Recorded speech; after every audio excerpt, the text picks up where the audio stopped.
The Chapel, a short story by Joseph S. Berger, Palm Tree. She was walking lazily, for the fierce April sun was directly overhead. Her umbrella blocked its rays, but nothing blocked the heat, the sort of raw, wild heat that crushes you with its energy. A few buffalo were tethered under coconuts, browsing the parched verges. Occasionally a car went past, leaving its treads in the melting pitch like the wake of a ship at sea. Otherwise it was quiet, and she saw no one. In her long white Sunday dress you might have taken Ginny Noreen for 14 or 15. In fact she was 12, a happy, uncomplicated child with a nature as open as the red hibiscus that decorated her black, waist-length hair. Generations earlier her family had come to Trinidad from India as overseers on the sugar plantations. Her father had had some success through buying and clearing land around Rio Cristalino and planting it with coffee. On the dusty verge 20 yards ahead of Ginny a car pulled up. She had noticed it cruise by once before, but she did not recognize it, and could not make out the driver through its dark windows, themselves as black as its gleaming paintwork. As she walked past it, the driver's glass started to open. "Hello, Ginny," she heard behind her. She paused and turned. A slight color rose beneath her dusky skin. Ravi Kirjani was tall and lean, and always well dressed. His black eyes and large white teeth flashed in the sunlight as he spoke. Everyone in Rio Cristalino knew Ravi. Ginny often heard her unmarried sisters talk ruefully of him, of how, if only their father were alive, and they still had land, one of them might marry him.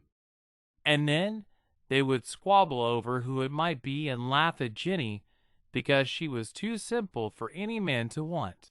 "How do you know my name, Ravi?" she asked with a thrill. "How do you know mine? Everyone knows your name. You're Mr. Kirjani's son, right? And where are you going, Ginny?"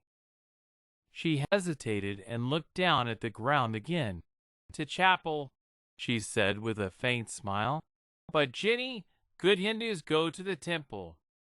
His rich, cultured voice was gently mocking as he added with a laugh, "Or maybe the temple pundits aren't your taste in color." She blushed more deeply at the reference to Father Olivier. She did not know how to reply. It was true that she liked the young French priest, with his funny accent and blue eyes, but she had been going to the Catholic chapel for months before he arrived. She loved its cheerful hymns, and its simple creed of one God so different from those miserable Hindu gods, who squabbled with each other like her sisters at home. But, added to that, the vulgarity of Ravi's remark bewildered her, because his family were known for their breeding.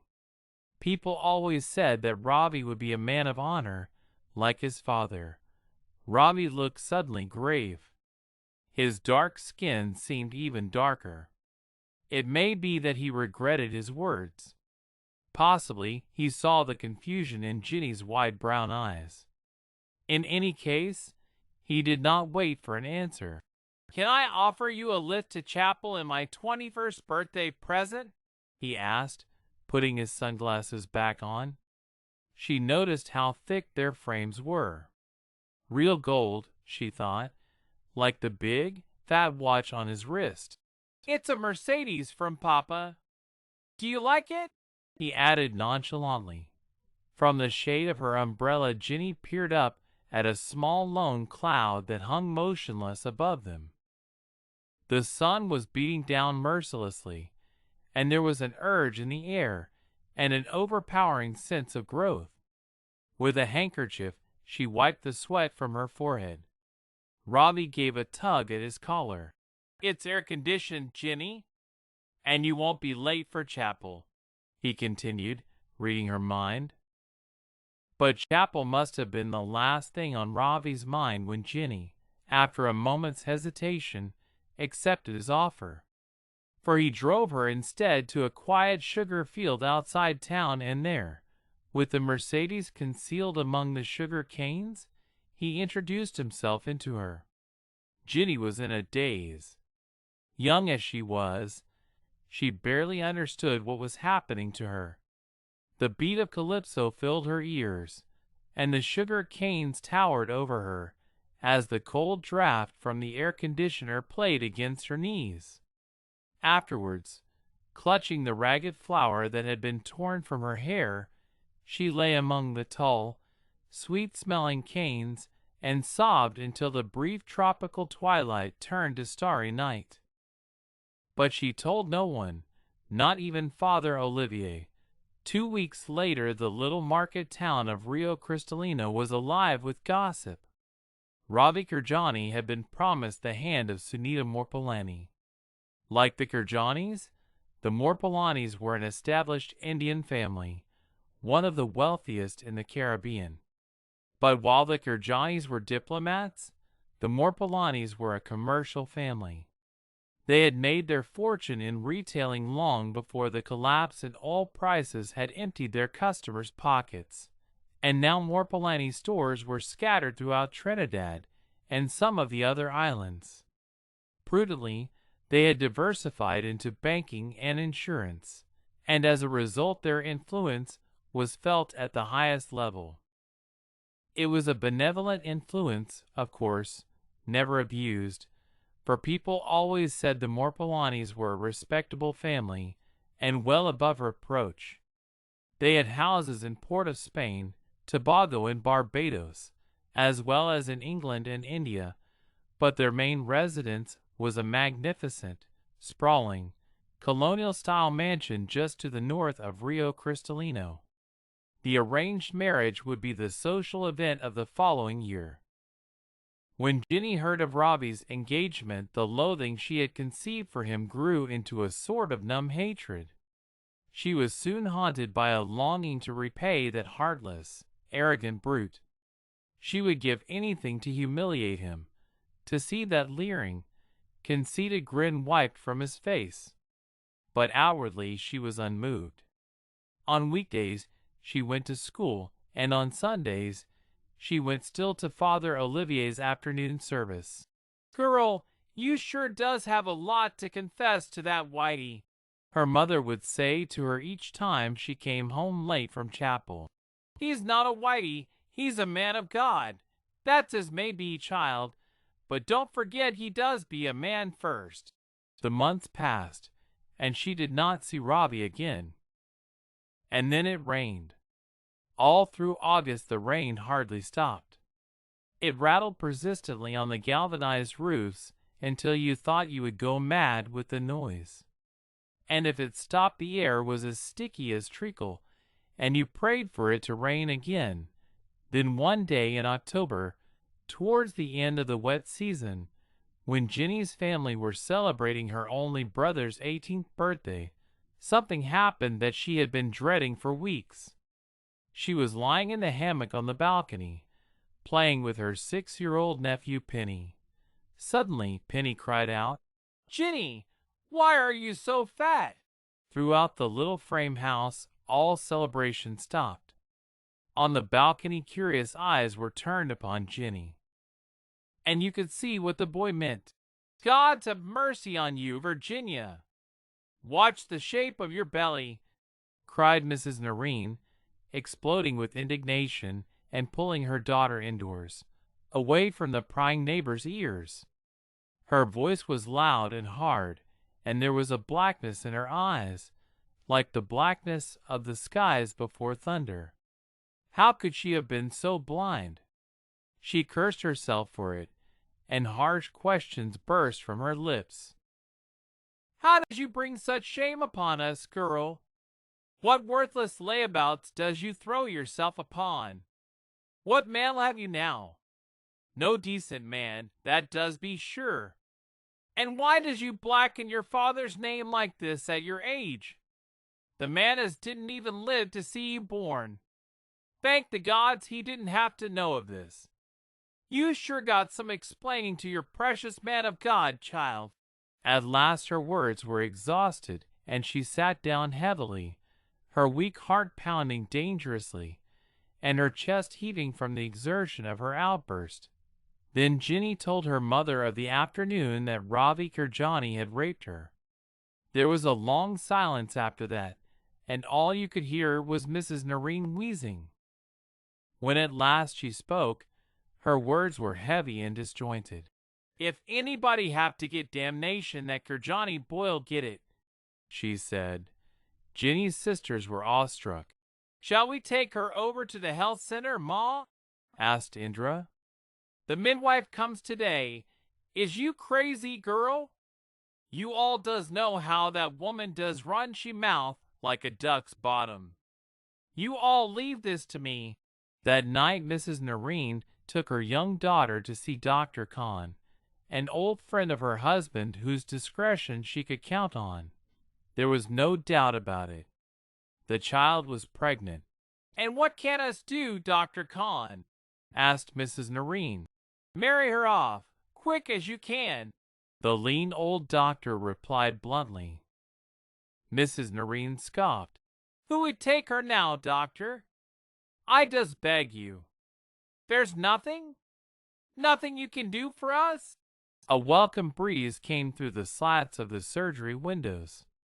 Outside you could hear the shrill, persistent sound of cicadas, while mosquitoes crowded at the screens, attracted by the bare bulb over the simple desk. Dr. Khan sighed and peered over the frames of his glasses. Then he lowered his voice and spoke wearily, like a man who has said the same thing many times. "I might arrange something for the baby once it's born. But it must be born, my dear. Your daughter is slimly built. She's young, a child herself. To you she looks barely 3 months pregnant. Don't fool yourself. If the dates she's given us are correct, in 3 months she'll be full term. Anything now would be too messy. And if it's born?" asked Mrs. Narine falteringly. "If it's born, what does happen then? No, Ma, I want it anyway. I want to keep it," said Ginny quietly. "Don't be a fool, child. It's my baby. Ma, I want to have it. I want to keep it. And who's to look after you and pay for the baby? Even if that Kirjani does agrees to pay, who does you hope to marry?" "I'll marry. Don't worry. You'll marry. You does be a fool. Who will you marry? Kirjani, Ma. I's going to marry Ravi Kirjani." Dr. Khan gave a chuckle. "So your daughter is not such a fool as you think," he said. "I told you to marry her off. And the Kirjani boy's worth a try. What does she have to lose?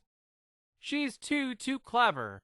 So Ravi Kirjani was confronted with the pregnant Ginny and reminded of that Sunday afternoon in the dry season when the canes were ready for harvesting.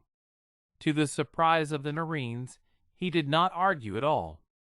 He offered at once to marry Ginny. It may be that for him it was a welcome opportunity to escape a connubial arrangement for which he had little appetite. Though Sunita Morpaleni indisputably had background, nobody ever pretended that she had looks. Or possibly he foresaw awkward police questions that might have been difficult to answer once the fruit of his desire saw the light of day. Mrs. Narine was staggered. Even Ginny was surprised at how little resistance he put up. Perhaps, she thought with a wry smile, he's not really so bad. Whatever his reasons, you had to admit Ravi acted honorably. And so did the jilted Morpaleni family. If privately they felt their humiliation keenly, publicly they bore it with composure, and people were amazed that they remained on speaking terms with a man who had insulted one of their women and broken her heart. Sunita's 5 brothers even invited Ravi to spend a day with them at their seaside villa in Mayaro. and as Ravi had been a friend of the family all his life, he saw no reason to refuse. The Morpolani brothers chose a Tuesday for the outing. There was little point, they said, in going at the weekend when the working people littered the beach and one of their Land Rovers for the 20-mile drive from Rio Cristalino. They were in high spirits and joked with Ravi while their servants stowed cold chicken and salad beneath the rear bench seats and packed the iceboxes with beer and punch and rum. Then they scanned the sky for clouds and congratulated themselves on choosing such a fine day. Suraj, the eldest brother, looked at his watch and his feet shifted uneasily as he said, "It's time to hit the road." His brothers gave a laugh and clambered on board. It was an odd, sardonic laugh. The hard-top Land Rover cruised through Rio Cristalino to the crossroads at the town center. Already the market traders were pitching their roadside stalls and erecting great canvas umbrellas to shield them from sun or rain. The promise of commerce was in the air, and the traders looked about expectantly as they loaded their stalls with fresh mangoes or put the finishing touches to displays of giant melons whose fleshy pink innards glistened succulently under cellophane. The Land Rover turned east towards Mayaro, and moments later was passing the cemetery on the edge of town. The road to the coast was busy with traffic in both directions still carrying produce to market, and the frequent bends and potholes made the journey slow. At last, on an uphill straight about 6 miles from Mayaro, the Land Rover was able to pick up speed. Its ribbed tires beat on the reflector studs like a drum roll, and the early morning sun flashed through the coconut palms. Suddenly a terrible thing happened. The rear door of the Land Rover swung open, and Ravi Kirjani tumbled out, falling helplessly beneath the wheels of a heavily laden truck. At the inquest, the coroner acknowledged that the nature and extent of Ravi's injuries made it impossible to determine whether he was killed instantly by the fall or subsequently by the truck. But it was clear, at least, he felt, that Ravi had been alive when he fell from the Land Rover. The verdict was death due to misadventure. 3 days later, Ravi's remains were cremated according to Hindu rites. As usual, a crush of people from all over Trinidad, distant relatives, old classmates, anyone claiming even the most tenuous connection with the dead man came to mourn at the riverside pyre outside Mayaro. Some of them were convinced that they could see in Ravi's death the hands of the gods, and they pointed for evidence to the gray sky and the unseasonal rain. But the flames defied the rain, and the stench of burning flesh filled the air. A few spoke darkly of murder. Did not the Morpolanis have a compelling motive? And not by chance did they have the opportunity and the means. But mostly they agreed that it was a tragic accident. It made little difference that it was a Morpolani truck that had finished Ravi off. Morpolani trucks were everywhere. Then they watched as the ashes were thrown into the muddy Otuar River, soon to be lost in the warm waters of the Atlantic. "Anyway," said one old mourner with a shrug, "who are we to ask questions? The police closed their files on the case before the boy was cold." And he shook the last of the rain from his umbrella and slapped impatiently at a mosquito. You might have thought that the shock of Ravi's death would have induced in Ginny a premature delivery. But quite the reverse. She attended the inquest, and she mourned at the funeral. The expected date came and went. 6 more weeks elapsed before Ginny, by now 13, gave birth to a son at the public maternity hospital in San Fernando. When they saw the baby, the nurses glanced anxiously at each other. Then they took him away without letting Ginny see him. Eventually they returned with one of the doctors, a big Creole, who assumed his most unruffled bedside manner to reassure Ginny that the baby was well. "It's true he's a little pasty, my dear," he said, as a nurse placed the baby in Ginny's arms. "But you see, that'll be the late delivery.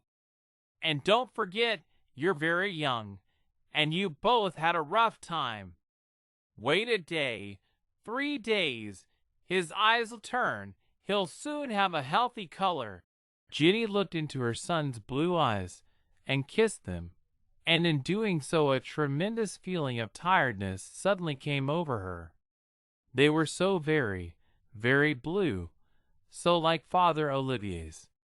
She sighed at the irony of it all, the waste of it all. Was the Creole doctor really so stupid? Surely he knew as well as she did that the pallid looks could never go.